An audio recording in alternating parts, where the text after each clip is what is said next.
I've been asked to make an introduction here of a wonderful woman who's here with us, who is 96 years old. Would you please stand? Marie Weaver. She's 96 and in good health, and we really just want to acknowledge her. Thank you so much for being here. And, okay, I would like to introduce the next speaker. Everybody can have settled down a little bit. Yeah, right, okay. So Suzanne Mansell, we have the great pleasure of introducing Suzanne Mansell, who's an Ayurvedic health practitioner with a practice located at the Center for Natural Healing in Santa Clara. Suzanne's practice is focusing on helping individuals reclaim sacred time back in their lives, embrace longevity, the beauty of aging, and achieve a state of supreme health. She has a unique background with expertise in Ayurvedic medicine, yoga, leadership development, business, law, and life coaching. She also has a coaching practice, Avant Consulting, where she helps leaders fulfill their life's passion purposefully and healthfully. Thank you.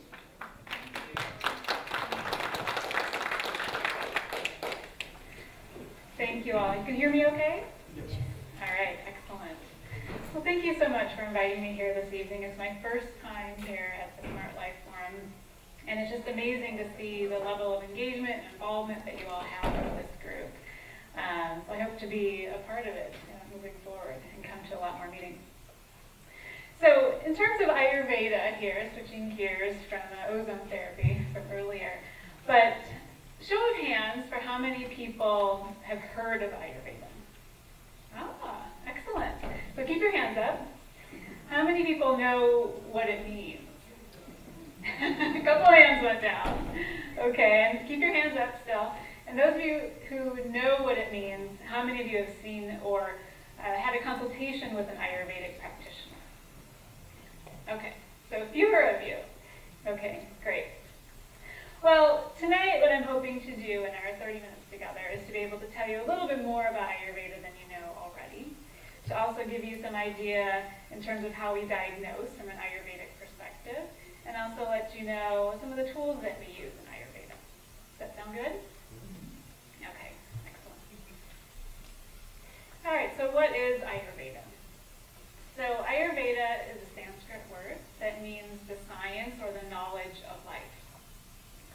And I think a lot of us here can obviously relate to the fact that we want to have a long life, like our one guest who's 96 years old, right? So oftentimes Ayurveda is translated into just longevity of life and the science of longevity. And Ayurveda is also 5,000 years old at least, so we think, starting in India. And the beauty of the Ayurvedic model is that it really is a holistic approach. We really do look at the whole person, both body, mind, spirit, and we look for a state of balance on all of those planes. And when we talk about the spiritual plane, what we're really also talking about is a lot of yogic philosophy as well. That's why Ayurveda is often known as the healing side of yoga. So there's definitely a connection there between our Ayurvedic practices and the practices of yoga. So an important or fundamental principle of Ayurveda is that Ayurveda treats the cause of the disease, not just the symptoms. I'm sure a lot of us here can appreciate that tenet. So to go back a bit, Ayurveda is based, as I mentioned, it's about 5,000 years old at least. Some think it actually predates Chinese medicine, or that Chinese medicine actually has some similar principles to it. But back in these ancient texts that existed over 5,000 years ago, what they talked about were 3 causes of disease. Okay, they named 3 causes of disease, plus they named a fundamental cause of disease. And I think these really relate to today as well. And this is why I see that Ayurveda is so helpful for our modern society. So we'll get into those causes of disease. First, being misuse of our senses. Okay? Misuse of the senses.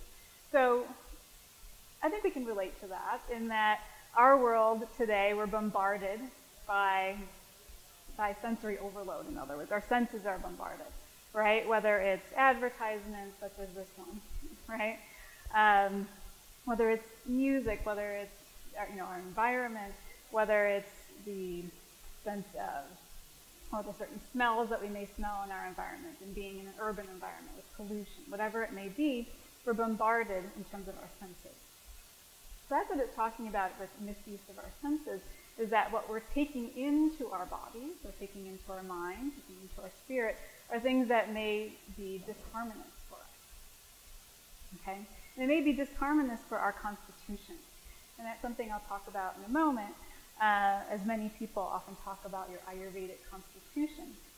Well, when we talk about misusing our senses, we're taking in those things that aren't good. And so that is why, as part of an Ayurvedic treatment, we use something called the 5 sense therapy. So what we're looking at there is we look at, well, what are we bringing in to our body through our mouth, right? So that sense of taste. So we look at diet and herbs.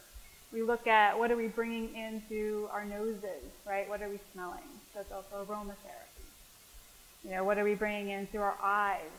What are we seeing every day? That's our visual therapy, and so on. So that's one of the methods of treatment that we use in Ayurveda. Okay, so the first cause of disease being misuse of the senses. And the second one is called failure of the intellect, or prajnaparada is what it's actually called in Sanskrit. And we can relate to this today, right? In that today we have an abundance of choices, right? We can make loads of decisions in terms of what we can eat every day, right? You can go to the grocery store and there's an abundance of nut butters, if you will, right, on the shelves. There's an abundance of milks or nut milks or cow milk. There's an abundance of choices for us to make on a daily basis. Even what we do with our lives, we actually have, in most cases, in our Western society, we have the ability to choose what we want to do as our career. So we have a lot of choices. But with a lot of choices comes mistakes sometimes. So we may make a mistake in terms of judgment, in which case sometimes we'll make a choice to do something where we're doing something that we know we shouldn't, right? Perhaps staying up late, perhaps watching too much TV, eating the wrong foods, eating too much food, right? So we'll do it, but we know it's not right, but we do it anyway. And that's what Ayurveda is talking about with failure of the intellect. We do something even though we know it's not right for us. We know it's not healthy for us.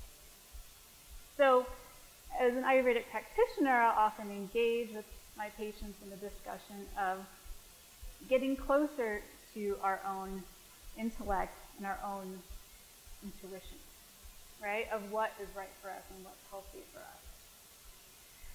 A little bit more on that later as well. But I want to get to the third cause of disease. So the third cause of disease is time and motion. And the Sanskrit word for that is parinama. And this concept's a little different. It's interesting that in Sanskrit there's actually a word for it. But what we're talking about here is the fact that in our world today, we're moving so quickly, right? Faster than we ever have before. Particularly as technology increases, everything moves faster. We're able to communicate faster with people. We're able to move faster. We're able to fly to different areas of the world. So our lives are moving faster. And so Ayurvedically speaking, what they've discovered is that there's kind of two sets of time. There's our linear time as we know it, and there's also biological time. And it's that biological time that begins to increase as we move faster. And in other words, as we move faster, we age faster, according to Ayurveda. So the basic premise here is that we need to slow down so that we can slow down the pace of aging. And one way in which we do that is we slow down the mind, because it's the mind that is constantly fluctuating. And it's the mind that causes the body to move. And more movement in the mind and in the body can also cause disease, because movements in the mind and body are usually related to stress. Right? So these ancient rishis, as we call them, okay, knew about these factors a long time ago, and they're still relevant today. But there's still one more cause of disease, and this is seen from ancient rishis, as we call them, as being the fundamental cause of disease, according to Ayurveda. And the fundamental cause of disease is that we forget our true nature. We forget that we are not just our bodies and our minds, but that we also incorporate our soul. And it's when we forget about this that we become so fixated and attached to everything we have here on earth. We forget that our lives do come from men. And we get so involved in the dramas and traumas of daily life. And so from an Ayurvedic perspective, when we forget this, when we forget perspective, which is another way to look at this, that's when disease begins to come more and more into our lives. And so, of course, with the advent of a lot of technology, even in medicine, we can find other causes that can cause disease as well. But from a high-level perspective, these are the big ones. And these are the ones that in Ayurveda we directly address with our patients. Okay. Now I'm going to switch gears a little bit and get more into diagnosis from an Ayurvedic perspective. Okay? So, in order to do that, we need to go back a little bit, going back again to these ancient times and how these rishis, as we call them, how they began to diagnose things. And what they would do, essentially, is they would observe nature. And they would observe humans in nature. And they realized that essentially everything is made up of a certain quality. Okay? And those qualities are things like, is this hot or is it cold? Is it hard or is it soft? Is it heavy or is it light? Is it mobile or is it stable? And it's these qualities that they realize that everything incorporates that could be combined into actually 5 elements. Okay, so all of these qualities come down into 5 elements. And those 5 elements, these may be more familiar to you. These 5 elements are ether, or space. They're air, fire, water, and earth. And they went a step further. And this is what makes Ayurveda pretty unique. So they went a step further with those elements and said, we can actually combine those into 3 forces that we see in nature. Okay? And those of you who know Ayurveda or have heard of it have probably heard of these terms before. But those forces are what we call doshas. Okay? And oftentimes you'll hear people say, well, I'm a vata, or I'm a pitta, or I'm a kapha, or kapha. Both pronunciations are okay. And people like to identify with these things, but really what they are is they're forces. So in other words, vata is this force of movement, or air and ether. Okay, so when I think of vata, a good way to think about it is the wind, but I like to think of the wind in Chicago, okay, which is actually where I'm from. So the wind in Chicago is cold, it's mobile, it'll blow you over in the street, right? It's drying, it's this cold, mobile, dry air, right? So that's how you think of vata, and it's the force of movement. And then the other force, or the other dosha that we deal with, is pitta. And with pitta, you want to think of a wildfire, right? So it's that force of heat or of metabolism. And with pitta, it's primarily fire, a little bit of water, but primarily fire. And it's that wildfire that burns. Okay, so it's hot, it's light, a little bit of moisture, but it's very unstable, just like how a big wildfire would be. Okay? And then the third force in nature that we see is kapha, or kapha. Either one's correct. And it's made up of water and earth. So the visual that I think of there is like a wall made of mud. Okay, so it's pretty stable, but it's dense, and it has water in it, so that muddy quality. And that quality would be cold and heavy, moist, and pretty stable. Okay? So now we have these forces, these doshas that we're dealing with. So from an Ayurvedic perspective, what we're doing as practitioners is we're trying to discern how these forces are operating in you, right? And in our patient. And so what we're trying to do is establish what is your Ayurvedic constitution? What's the proportion that Vata, Pitta, and Kapha play in you? So when we're looking at the doshas and we're looking at, let's say, a body type, okay? And what body type and what a lot of these things will show us is some of those qualities of your genetics, which is really what your constitution is made up of. It's those long-term tendencies or those things that you've always had. So a very typical Vata constitution would be someone who, we'd actually call it ectomorph. For those of you who know the kind of body types, it's an ectomorph, which would be someone who's long and slender, kind of like a ballerina figure, long limbs, but thin bones, a longer face, and so on. Okay, that's taller in stature. That would be a very typical Vata body type. Okay, and a typical Pitta body type would be someone who has sharper or more angular features, would have a moderate bone structure, a little bit more muscular, and that person most likely would also have a higher metabolism, having more of that fire. And Kapha, in that body type, which would be more of an endomorph body type, it would be someone who might be a bit shorter, thicker boned, maybe a bit more fleshy, a little bit more round, so to speak. So that would be a typical Kapha body type. But what we've learned is that no one is just one type. You know, you may be sitting there and thinking, I may be Vata, or more close to a Vata body type. And that may be very correct, but just remember, you have all of the doshas working within you. Okay? So, as I mentioned, what we try to discern is the person's Ayurvedic constitution, what they were born with, in this ratio of Vata, Pitta, and Kapha.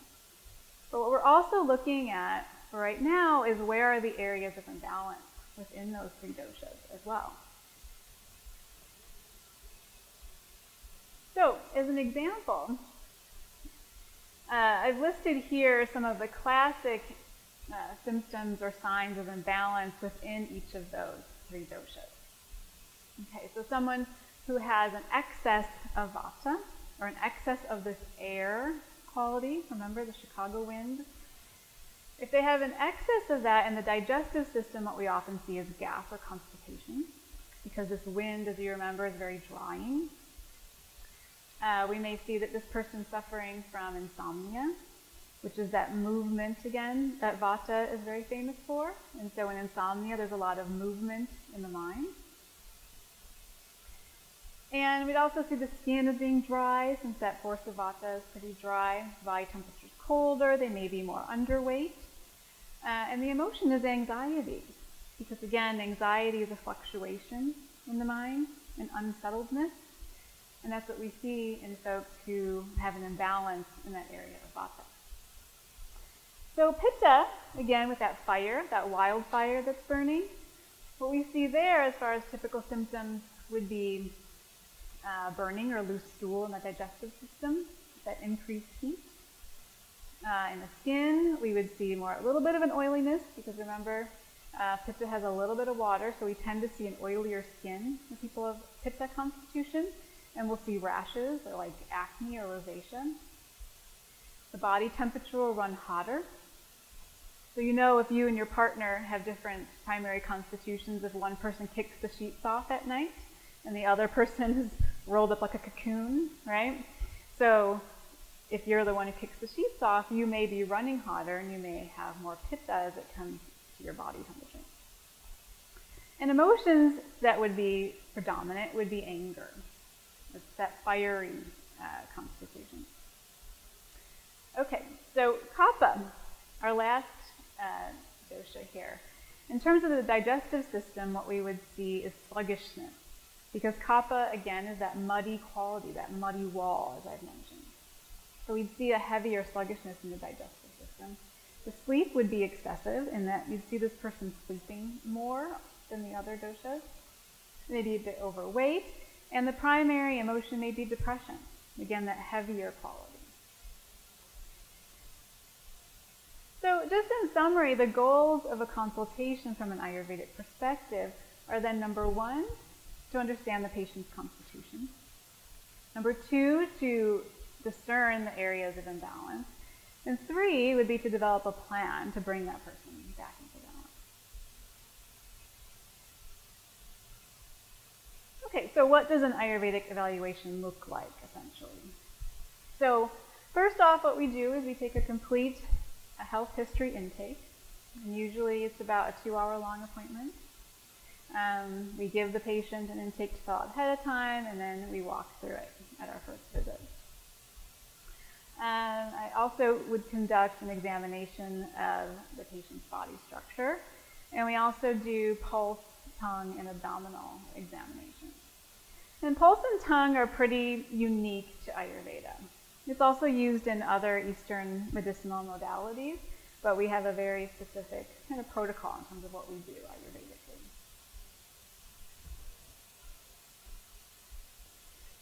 Okay, and the tools that we use. So, as you can probably tell based upon the causes of disease that I talked about earlier, there's a lot of lifestyle counseling and support in Ayurvedic consultations. It really comprises a big portion of what we do, and it might be different than other modalities. So we really work to be the guide to better health with our patients. That's how we look at it. We're there as an accountability partner. We're there to provide education to our patients. And as I mentioned earlier, we do something called 5 sense therapy. That's kind of our name for it, in that with our patients, we are going to go over appropriate diet for their constitution and area of imbalance. Most of the time, I would say probably 90% of the time, there's an herbal protocol as well. And we'll develop some customized herbal formulas for our patients. And we also would deal with aromatherapy, things like sound therapy, color therapy, as it fits the client's needs. And something that's pretty unique to Ayurveda are also the purification techniques, the detoxification techniques. And this time of year tends to be cleansing time of year. It's the spring. So even a lot of yoga studios around the Bay Area will be having certain cleanses, or it might be an Ayurvedic cleanse, it might be a green juice cleanse, whatever it is. But even according to Ayurveda, this is the time of year for cleansing. And one of the biggest cleanses that we do from an Ayurvedic perspective is called panchakarma. Has anybody heard of panchakarma? Okay, few of you. Okay. And panchakarmas aren't done every year with every patient. Sometimes people use that term even just for a general at-home detox. But generally, panchakarma is done at a panchakarma center. It can be a week-long, it can be a month-long detox. It really depends on the needs of the patient. But that is something that's pretty unique to Ayurveda, where it incorporates body therapies, it incorporates a mono diet, herbs, and a lot of aftercare as well. And we also incorporate yoga and meditation. Being that Ayurveda is the healing side of yoga, we obviously do incorporate a lot of yoga into our treatment protocol. And it isn't just the postures or the asanas that you would do in a yoga class, but we really do walk through the 8 limbs of yoga, if you're familiar with that, because yogic philosophy is very much ingrained into Ayurveda.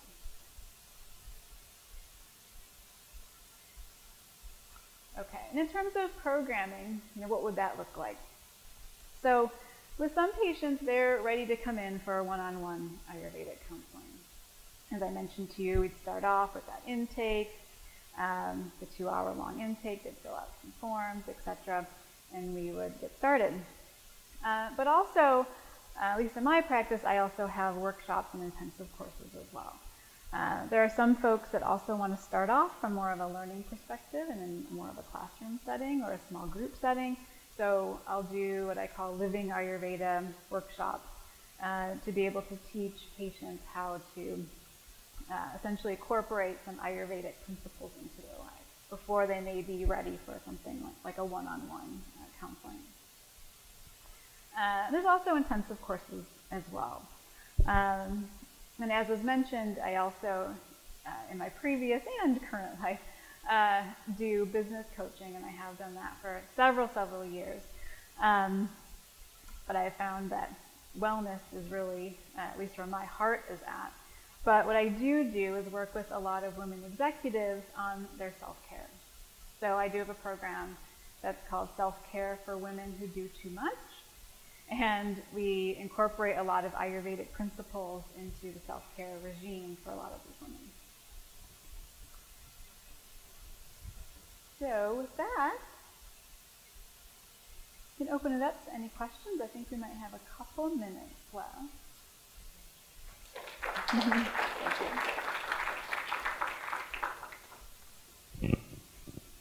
Yes? Where are the Panchakarma centers? Like, are there places in California that people do this? There are. Offline, I could probably give you a list of more of them than I have off the top of my head. One is actually at a teaching university where I went for my schooling, which is in Nevada City, at the California College of Ayurveda. They have a pretty large PK or Panchakarma center there that is very reputable. So that would be one off the top of my head. Also in Mountain View, there's Dr. J. Aft. And I don't know the name of her center per se, but I know that she has a Panchakarma center there as well. And the others in California, I'll email you. I'm not thinking of them off the top of my head. But they are growing more and more. There's another one, Blue Sage. Blue Sage is another one. That's in Grass Valley, again, up north. And that's another very reputable Panchakarma center. So there's a few that have popped up here and there, but they aren't as easy to find, as you may think.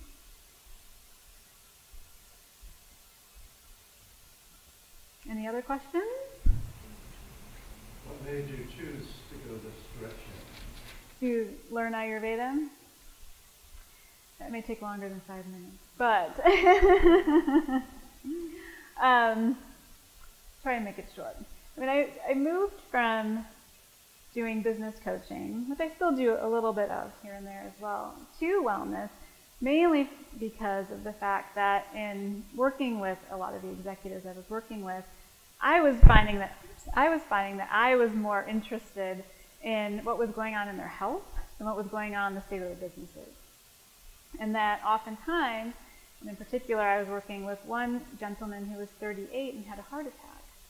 And so I wanted to help him deal with that and the stress related to that more than I did about communicating with his employees, if that makes sense. And why Ayurveda? I think it was something that just spoke to me because of its true holistic approach. I think a lot of times, even in Eastern modalities, it can be very allopathic still. Take this herb and you'll feel better. But I was really drawn to Ayurveda based on the coaching and counseling model that is so ingrained into it, from that perspective of balancing one's physical, mental, spiritual, emotional health. So that's my quick answer. Yes? When you do meditation, how do you make your mind not think about other things? That'll take a lot longer than 5 minutes. But one thing I can say when you're meditating is don't worry about it at first, in particular. Your mind is going to flutter around. It is going to move. And initially, that's just part of the experience. And let it do what it needs to do. But over time, and the more that you practice and have persistence with it, the less you'll see that happening, and the more space that you'll begin to create. But it takes time. And the more you fixate on that, then the less likely it's going to happen. Make sense? Thank you very much. If you have any other questions, you can ask her, because I need to be out of the room now. So